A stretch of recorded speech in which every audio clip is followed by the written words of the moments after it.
نہیں چل سکتی، یعنی اگر عورت کو نے تعلیم حاصل نہیں کی تو وہ مرد کے ساتھ قدم با قدم ملا کر نہیں چل سکے گی، وہ پیچھے ہی رہ جائے گی، نہ ہی رفاقت کے مفہوم کو ٹھیک طرح سے سمجھ کر اس کا تقاضوں کو پورا کر سکتی ہے۔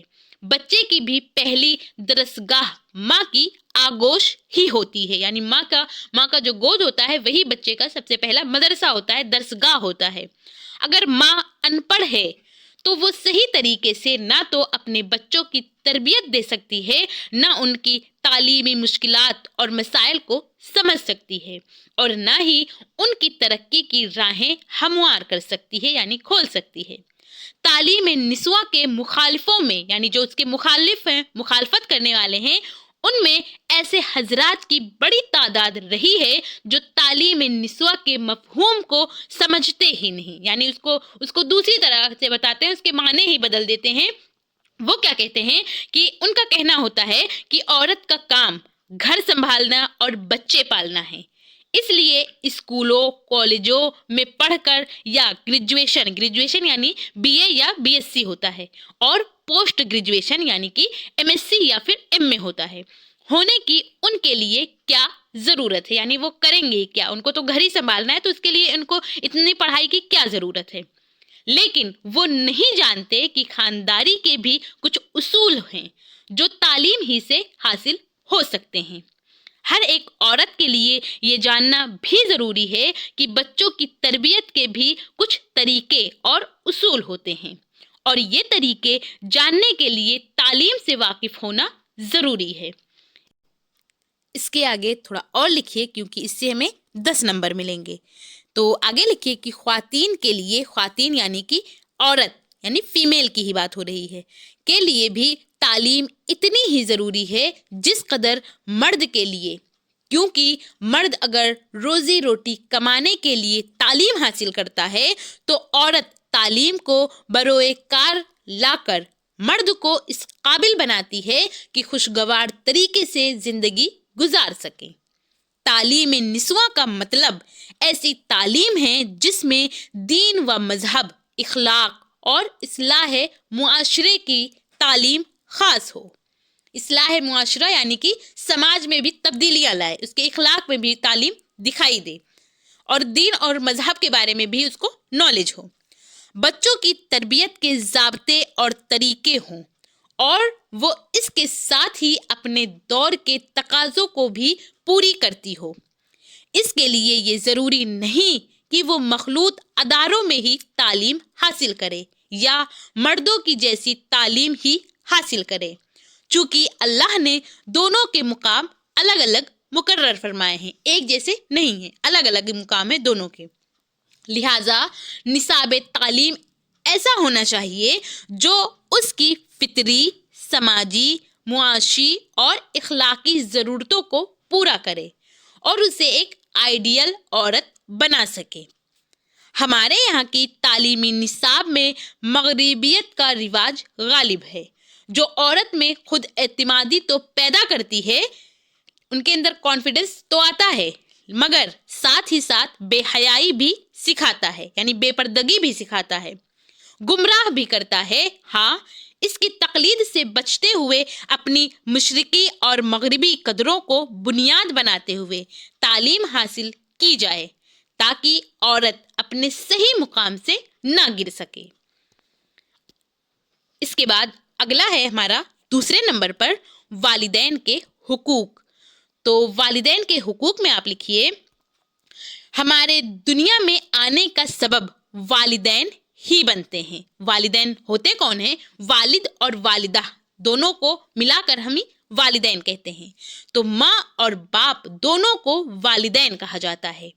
اگر ہمارے والدین نہ ہوں تو دنیا میں ہمارا ظہور نہ ہو، یعنی ہم نہیں آ سکتے۔ جب ہمارے والدین ہوں گے، ہمارے ماں اور باپ ہوں گے، تبھی ہم دنیا میں آتے ہیں۔ جب ہماری پیدائش ہوتی ہے تو ہم گوشت کا ایک لتھڑا ہوتے ہیں۔ وہ گوشت کا لتھڑا نہ کچھ شعور رکھتا ہے اور نہ کچھ عقل۔ اسے جہاں ڈال دیا جائے وہیں پڑا رہے گا۔ وہ نہ کسی کو جان سکتا ہے اور نہ پہچان سکتا ہے۔ اسے کسی بھی بات کی کوئی خبر نہیں ہوتی۔ وہ نہ کھانا جانتا ہے نہ پینا، اسے نہ اپنے کی تمیز ہوتی ہے نہ غیر کی۔ غرض وہ ایک ایسا ٹکڑا ہوتا ہے جس میں جان اور روح تو ہوتی ہے مگر حواس نہیں ہوتے۔ ایسے میں ہماری والدہ یعنی ہماری ماں ہر طرح سے خیال رکھتی ہے، ہمیں زندہ رکھنے کے لیے دودھ پلاتی ہے، وہ ہمیں گرم اور خشک یعنی سوکھا خشک جگہ پر سلاتی ہے، جبکہ خود نم اور گیلی جگہ پر سو جاتی ہے۔ کیونکہ یہ گیلی کیسے ہوتی ہے؟ گیلی بھی ہم ہی لوگ کرتے ہیں۔ جو چھوٹے بچے ہوتے ہیں وہ بار بار پیشاب کر کے پیخانہ کر کے ایسا اس کو گندگی کر دیتے ہیں، گیلا ہو جاتا ہے، لیکن ماں کیا کرتی ہے، رات میں اٹھ کر بھی دیکھتی ہے کہ بچہ گیلے میں سو رہا ہے یا سوکھے میں، تو اس کو پھر صحیح کرتی ہے۔ خود چاہے وہ گیلے میں سو جائے گی لیکن بچے کو ایسا نہیں کرے گی، اس کو سوکھی جگہ پر سلائے گی۔ مختصر یہ کہ اس حالت میں ماں جو ہماری دیکھ بھال کرتی ہے اس کو بیان نہیں کر سکتے۔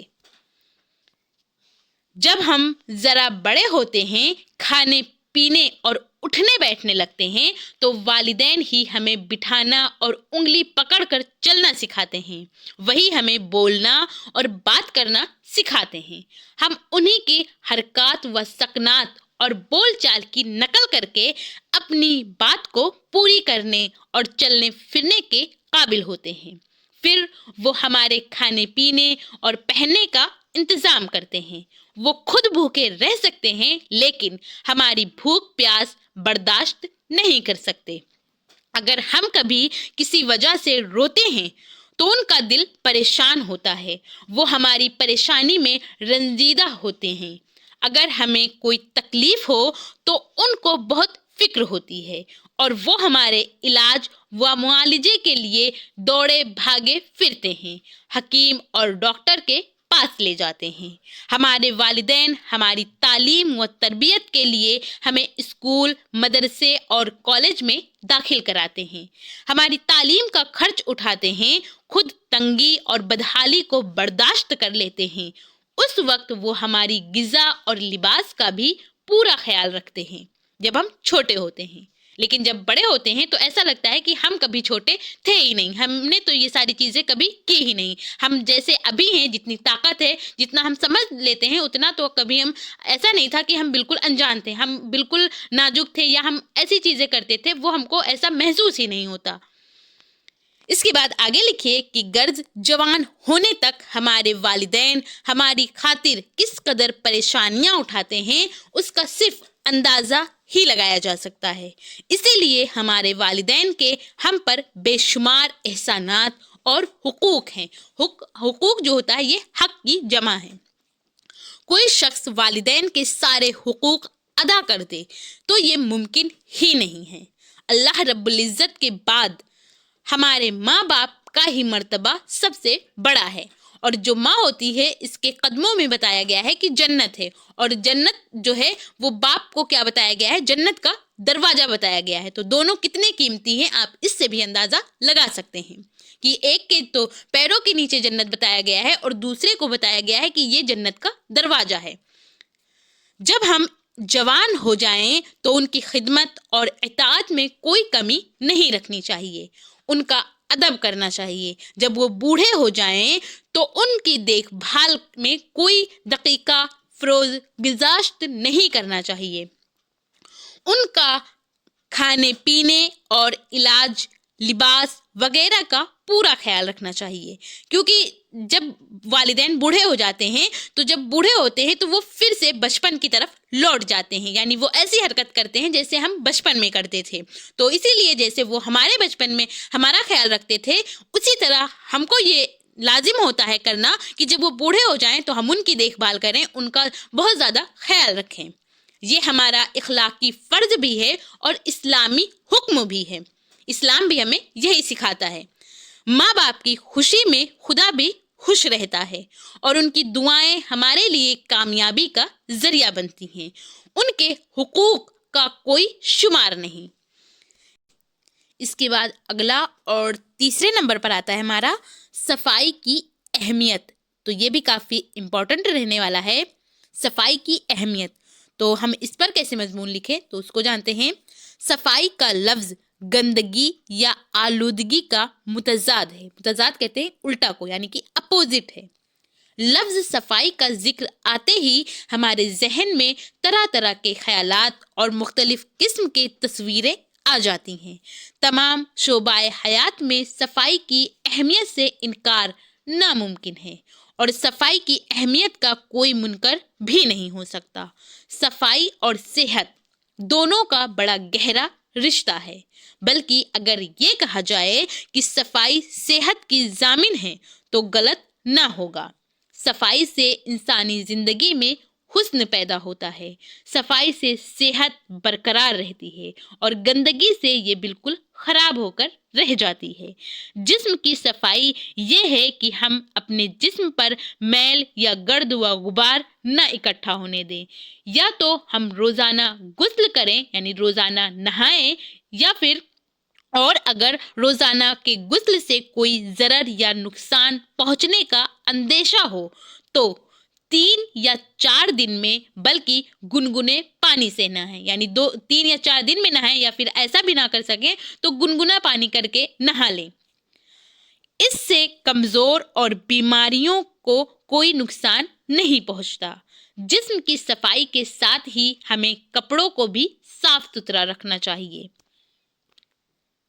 میلے کچیلے یعنی کہ گندے کپڑے کبھی نہیں پہننا چاہیے۔ کپڑے چاہے پرانے ہوں تو ٹھیک رہے گا، لیکن اگر وہ گندے ہیں اور نئے ہیں تو وہ بیکار ہیں، کیونکہ اس سے پھر آپ کے صحت پر بھی اثر پڑے گا۔ کپڑے چاہے پرانے ہوں مگر صاف ہوں۔ گندے کپڑے پہننے سے طبیعت نڈھال ہونے لگتی ہے، جبکہ صاف ستھرے کپڑے پہننے سے طبیعت چاک و چوبند رہتی ہے۔ اسی طرح جسم پر میل کچیل ہونے یا کئی دنوں تک غسل نہ کرنے سے بھی طبیعت میں سستی پیدا ہوتی ہے، اور ان دونوں باتوں سے خارش اور دیگر کئی بیماریوں کا اندیشہ رہتا ہے۔ جسم پر پہننے والے کپڑوں کی صفائی کے ساتھ ہی اپنے بستر کو بھی، یعنی چادر، تکیا، گدے، لحاف وغیرہ کو بھی صاف رکھنا ضروری ہے، یعنی اپنے آپ کو صاف رکھنا چاہیے، اپنا لباس صاف رکھنا چاہیے، اور اس کے ساتھ ساتھ جہاں پر ہم بیٹھتے ہیں، جہاں پر لیٹتے ہیں، ان جگہوں کو بھی ہمیں صاف رکھنا چاہیے۔ اسی طرح گھر، آفس، کتابیں، کھانے پینے کے برتنوں کو بھی صاف رکھنا چاہیے، نہایت ضروری ہے۔ ان باتوں پر عمل نہ کرنے سے بھی ہمیں مختلف قسم کی پریشانیوں اور دقتوں کا سامنا کرنا پڑ سکتا ہے۔ اگر آپ برتنوں کو صاف نہ رکھیں اور لمبے عرصے تک انہیں یوں ہی صفائی کے بغیر استعمال کرتے رہیں تو گندے مادے پیٹ میں کھانے اور پینے کے ساتھ پہنچ جاتے ہیں اور طرح طرح کی بیماریاں پیدا ہونے کا خطرہ بنا رہتا ہے، جیسے کہ بدہضمی، ہیضہ وغیرہ۔ یہ بیماریاں ہو جاتی ہیں گندگی کی وجہ سے۔ اس کے بعد اسی میں تھوڑا اور لکھیے کہ اسی طرح کھانے پینے کے اشیاء یعنی کہ سامان، جو کھانے پینے کی چیزیں ہوتی ہیں، ان کو بھی صاف ستھرا اور ڈھک کر یعنی بند کر کے رکھنا چاہیے، کیونکہ کھلا رکھنے پر مکھیاں بیٹھتی ہیں، وہی مکھیاں گندی چیزوں پر بھی بیٹھتی ہیں۔ اس طرح چیزیں آلودہ ہو جاتی ہیں، یعنی چیزیں گندی ہو جاتی ہیں، ان میں گندے جراثیم آ جاتے ہیں۔ جب آپ ان چیزوں کو کھائیں گے، پیئیں گے تو ان کے ساتھ گندے جراثیم بھی آپ کے پیٹ میں جاتے ہیں، جن سے کئی طرح کی بیماریاں پیدا ہونے کا خطرہ رہتا ہے۔ اسی طرح ہمیں اپنے پڑوس میں بھی صفائی رکھنی چاہیے۔ گھر کے ارد گرد کوڑا کرکٹ یا گندا پانی نہیں اکٹھا ہونے دینا چاہیے، اس سے مچھر پیدا ہوتے ہیں، گندی مکھیاں بیٹھتی ہیں، مچھروں کے کاٹنے سے ملیریا ہو جاتا ہے، اور ملیریا اب بڑی خطرناک بیماری بن چکی ہے۔ مچھروں کے علاوہ گندی مکھیاں بھی بہت سی بیماریاں پیدا کرتی ہیں۔ صفائی کو انسانی زندگی میں بڑی اہمیت حاصل ہے۔ اگر اسلامی نقطہ نظر سے دیکھا جائے تو صفائی یا پاکیزگی کو نصف ایمان کہا جاتا ہے، یعنی یہ ایمان کا حصہ ہے، پاک رہنا آدھا ایمان بتایا گیا ہے۔ اس طرح ہمیں یہ معلوم ہوتا ہے کہ صفائی نہ صرف مادی زندگی میں